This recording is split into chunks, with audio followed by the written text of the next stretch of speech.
Olá, olá pessoas, boa noite, boa tarde, boa madrugada. Sejam bem-vindos ao meu canal. Não, eu não sou Batman, eu sou Cassiel Leite. Brincadeiras à parte, pessoal, um bom dia, boa tarde, boa madrugada, sejam bem-vindos ao meu canal. Pessoal, vocês podem ver, essa aqui é a minha Batcaverna. E hoje eu vou falar de um assunto que muito me agrada, né? Meu personagem de quadrinhos HQ favorito, Batman, né? E eu pensei nesse conteúdo quando assisti um episódio do The Big Bang Theory. Não me pergunta agora qual episódio.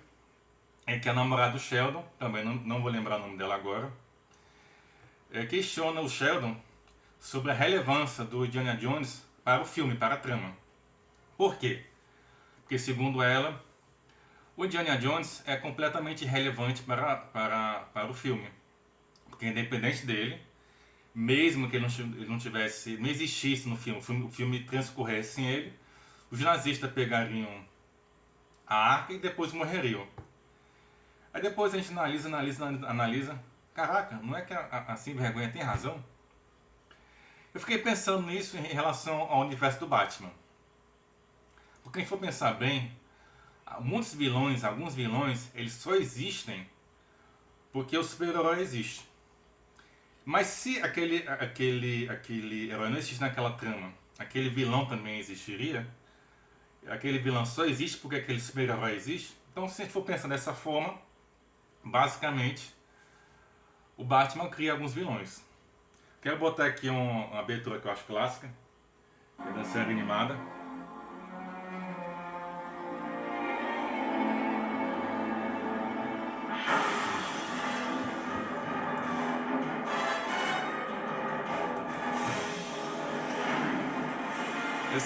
Essa abertura, quando a gente escuta, para quem é mais velho, para quem tem mais de 30 anos, chega a dar uma nostalgia, porque foi a primeira série animada que a gente teve do Batman.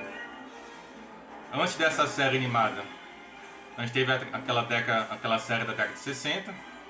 Para quem não conhece, eu vou colocar aqui no canto da tela, onde a gente tinha um Batman, mas era um Batman mais galhofa. Os vilões eram mais galhofa. O Coringa, que esse daqui no canto da tela, ele era um Coringa mais galhofa. Ele tinha um episódio que o plano dele era transformar o carregamento de água da cidade em Kisuko. Ele coloca o Batman numa poça de gelatina. O Charada era muito galhofa. O próprio Mr. Freeze, que já é um personagem mais recente, ele foi criado junto ao Chapeleiro Louco. E ele foi ser levado a sério somente nessa série animada de 1990. Daqui em diante a gente teve várias adaptações do Batman. Embora teve algumas pessoas que criticam muito porque acham que houveram lacração. Eu particularmente gosto muito desse Batman do ator do Crepúsculo, também não vou lembrar o nome dele agora. Eu chamo de Vampiro Purpurina, mas ele foi um Batman que me agradou. Por quê? Porque é um Batman que você vê, ele dá medo, sente medo quando vê esse cara. Não que o Batman Christian Bale, que é o Batman da Oi, eu sou Batman. Não que esse Batman desse medo também, mas dá sim. Então acho que cada ator, eu acho que todos os atores, todas as atores de Batman, eu acho que a única que eu não vou dizer que eu não gosto, eu acho galhofa, é o Batman do Harrison Ford, não, é o do George Clooney, é o Batman do George Clooney, com aquela armadura com os peitinhos. Isso não dá pra engolir. Me desculpe quem gostou, mas isso não dá pra engolir. Mas pessoal, voltando ao tema desse vídeo, o Batman cria os próprios vilões. Se a gente for analisar, eu vejo da seguinte forma: tem aqueles vilões que fazem parte da máfia de Gotham, que eles existiriam independente do Batman atuando ou não.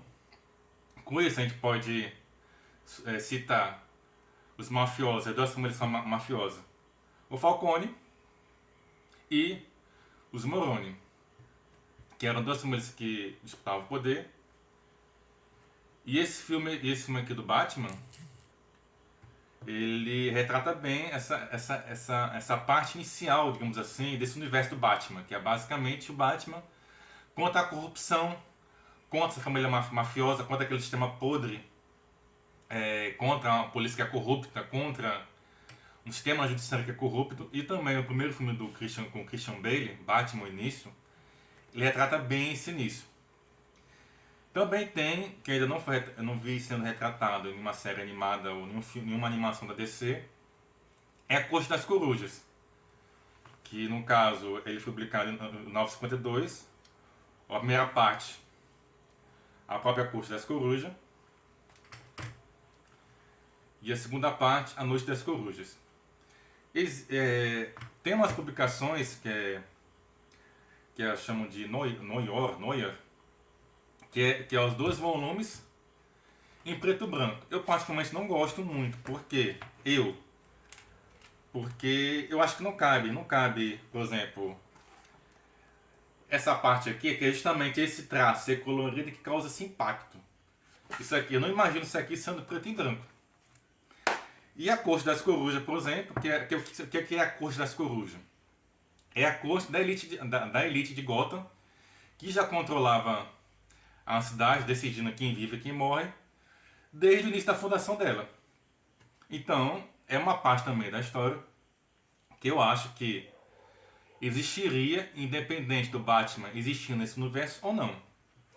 Dentro dos vilões do Batman, eu não vou citar todos, porque senão o vídeo vai ficar muito cansativo, vai ficar muito comprido. Então eu resolvi aqui citar os que eu acho mais relevantes.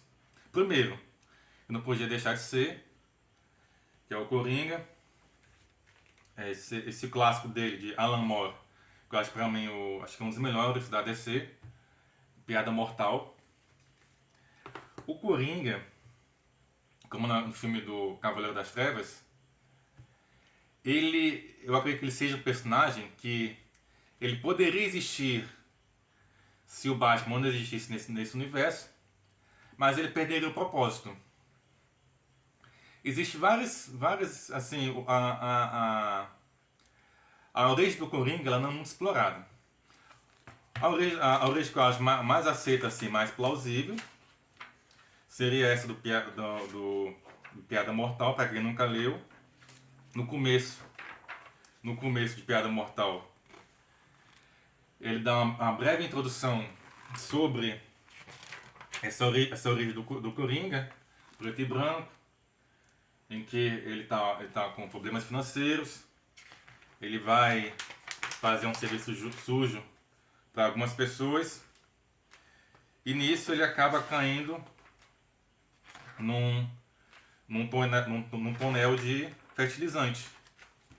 O que deixa, eu sou apaixonado por esses traços, o que deixa a sua pele permanente branca e causa assim como que eu vou dizer assim, tira completamente a sanidade dele. E o Coringa, ele é um agente do caos. É como é que ele me fala no filme do Cavaleiro das Trevas: eu preciso de você. O que seria de mim sem você? Voltaria a roubar criminosos? Até porque o Coringa não tem um objetivo específico. Ele é um agente do caos. Na animação, o Cavaleiro das Trevas, onde mostra um Batman mais velho, já idoso mesmo, percebe-se o quê? Quando o Batman se aposenta, passa um tempo aposentado, o Coringa fica totalmente vegetando. Até que o Batman, pela anarquia que se instala em Gotham, volta a aparecer como Cavaleiro das Trevas, e aquilo reacende o gatilho no Coringa. É uma cena muito bacana nessa animação. Ele escuta o nome do Batman no noticiário e fala: meu querido. Então o Coringa ele existe porque o Batman existe. Essa é a primeira parte. A gente tem o Pinguim. Eu gosto muito do Pinguim de Tim Burton, em O Batman Eternamente. E o Pinguim, normalmente, a origem dele mais aceita é que ele foi uma pessoa que nasceu com uma deformidade, cujo os dedos eram colados, o que dava essa espécie de pinguim, além do seu formato físico, né?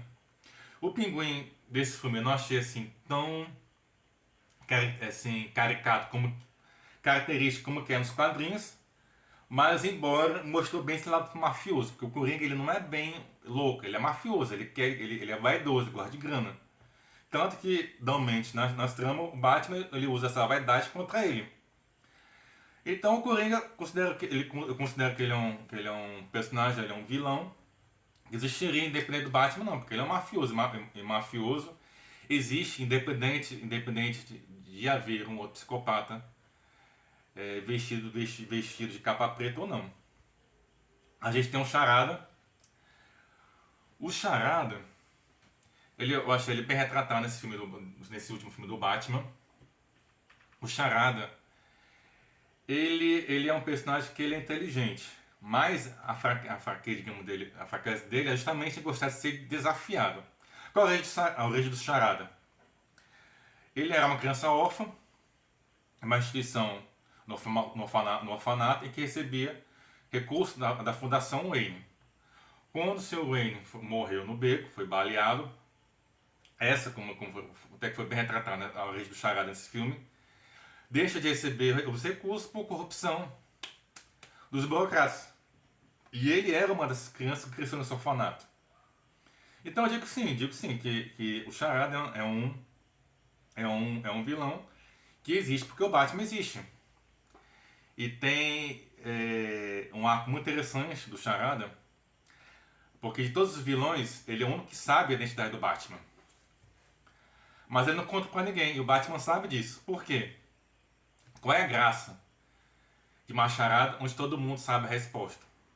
E a maior charada de todos é quem é? Qual é a identidade do Batman? Eu achei interessante porque quando eu assisti esse filme, eu estava realmente contando que o Charada já saberia a identidade dele. O que eu acho que pecaram muito esse filme, porque nos quadrinhos ele sabe. E quando ele chegou assim pro Batman, Bruce Wayne, eu tonto, fudeu. Mas aí não falou. Mas tudo bem, acho que nada é perfeito, acho que cada filme é uma adaptação. Eu achei boa essa adaptação, não achei ruim. Um outro vilão que com certeza existe, porque o Batman existe, é o Duas Caras. O Duas Caras, acho que todo mundo sabe, é o promotor Harvey Dent. E existe a versão mais aceita, foi que o Moroni jogou ácido no rosto do Harvey Dent tribunal, o qual deformou e causou uma lesão em sua personalidade. Ele criou uma outra personalidade, até porque ele não aceitava aquele rosto dele deformado. E porque, em tese, ele é um vilão porque existe porque o Batman existe. Porque justamente os fatos que levaram a esse final do Duas Caras foi justamente a aliança que ele fez com o comissário Gordon e o Batman. A Mulher Gato, que é a Selina. A Mulher Gato e a Selina são poucos arcos que a gente vê a origem dela. Mas a Selina ela é interessante porque ela era uma pessoa sem propósito, em outras palavras. Ela era uma pessoa órfã, ela fazia programas, mas quando nas primeiras aparições de Batman, quando o Batman apareceu como o Vigilante da Noite, isso deu inspiração para ela para virar a Mulher Gato. Eu não lembro agora em qual arco que mostra a origem dela, mas se eu localizar eu coloco aqui na tela. E não por fim ainda, eu queria falar de mais um ainda, é o Espantalho. O Espantalho, ele é um vilão que não necessariamente ele tem a ver com o Batman, mas ele tem mais a ver com Arkham City. Por quê? Porque ele começa a estudar, ele era um psicólogo, que a psicologia, a especialidade dele é a psicologia do medo. Ele começa justamente a estudar esse medo de uma forma de controlar esse psicopata, né? Só que é aquela coisa, Acho que de tanto você conviver com um psicopata, você acaba virando um. Aí resta a pergunta. Se o espantalho, que na verdade era o doutor Jonathan Crane, não tivesse tido contato com esses vilões que o Batman prendeu e levou para Arkham City, ele teria se transformado no espantalho? Eu fiquei nessa dúvida aqui. Na minha opinião, eu acho que ele é um vilão que existiria independente do Batman ou não. Mas coloque sua opinião de vocês no comentário. E por fim, pessoal, é o Sr. Frio, que é o Dr. Victor Fries. O Super Frio, o Sr. Frio, Dr. Victor Fries, e o Chapeleiro Louco, eles foram primeiro retratados, assim, com seriedade, na série animada na década de 90. Você pode ver aqui na tela. Porque antes disso, eles eram dois personagens mais galhofos, que eles faziam parte dos vilões cômicos, das Mariposas Assassinas e o Chapeleiro Louco. Existe diferentes arcos sobre a origem do Senhor Frio. A primeira que eu acho mais aceita é que ele congelou a esposa dele, estava com um câncer, uma doença terminal, deixou ela congelada, abaixo de zero, até conseguir, estudar uma cura para a doença dela. Nesse meio tempo, ele foi abordado pelos proprietários do laboratório, e nisso ele acaba caindo na solução que ele tinha criado, virando o Dr. Freeze. Aí tem duas versões que essas instalações que ele utilizava seriam as mesmas instalações da Wayne Tech. Se for por esse lado, então sim, então o Batman criou esse vilão, Sr. Freeze, o Dr. Frio, né? Sr. Frio. Caso não, se a gente for pegar o outro arco, que ele já não teria relação com a indústria Wayne, então ele não criou o Batman, não criou o Sr. Frio existiria independente da existência de Batman, não.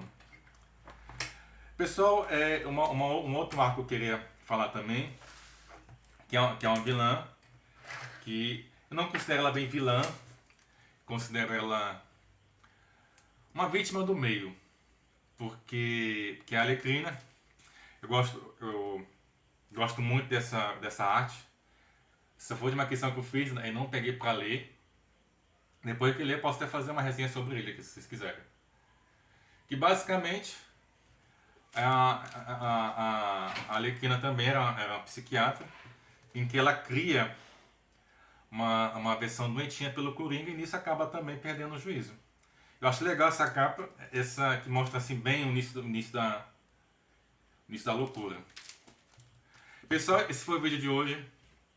Eu espero que vocês tenham gostado. Se você gostou, deixe seu joinha. Se você ainda não é inscrito, considere se inscrever no canal Décima Europa. A gente consegue ir aos 5.000 inscritos, pelo menos daqui até o final desse mês ou do próximo.